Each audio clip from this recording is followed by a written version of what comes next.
আসসালামু আলাইকুম।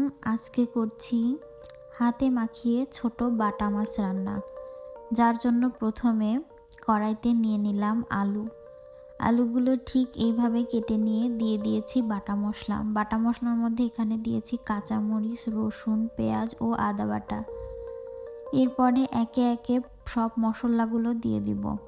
এখানে দিয়ে দিলাম লবণ, দিয়ে দিলাম হলুদ গুঁড়ো, দিয়ে দিলাম জিরে গুঁড়ো, দিয়ে দিলাম ধনিয়া গুঁড়ো, সর্বশেষে দিলাম সামান্য পরিমাণে মরিচ গুঁড়ো। এরপরে পরিমাণ মতো তেল দিয়ে হাতের সাহায্যে খুব ভালোভাবে মাখিয়ে নেব। আজকের রান্নাটা যেহেতু হাতে মাখিয়ে ছোট মাছ চচ্চড়ি করব, সেহেতু হাতের সাহায্যে খুব ভালোভাবে মাখিয়ে নেব। এখন দিয়ে দেব পর্যাপ্ত পরিমাণে পানি।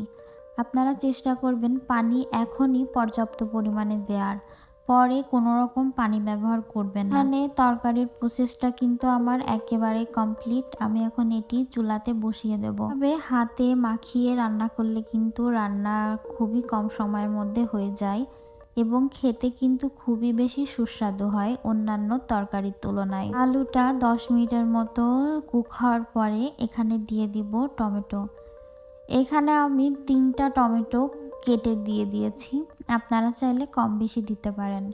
যেহেতু আমি আলু ও টমেটো দিয়ে আজকে বাটা মাছের রান্নাটা করছি, শীতের সিজনে কিন্তু ছোট আলু ও টমেটো দিয়ে যে কোনো তরকারি রান্না করলে তরকারি কিন্তু খুবই ভালো লাগে খেতে। টমেটো দেওয়ার পরে চুলার আঁচটা খুবই অল্প রেখেছি। এখানে চুলার আঁচটা অল্প রাখার পরে একটু হালকা পাতলা নেড়ে দিলাম।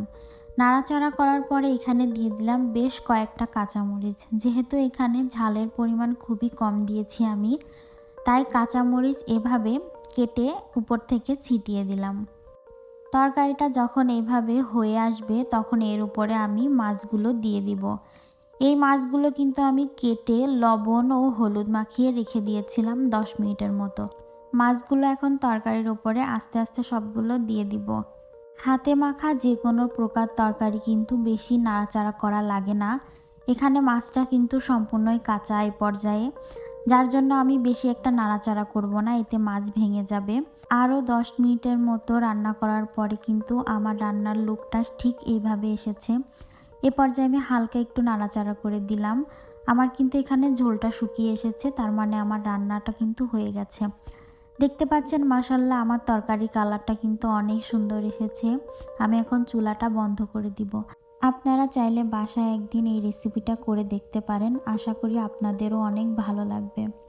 দেখা হবে নতুন কোনো রান্নার ভিডিও নিয়ে। সে পর্যন্ত সবাই ভালো থাকবেন এবং লাইক, কমেন্ট, শেয়ার দিয়ে পাশে থাকবেন। আল্লাহ হাফেজ।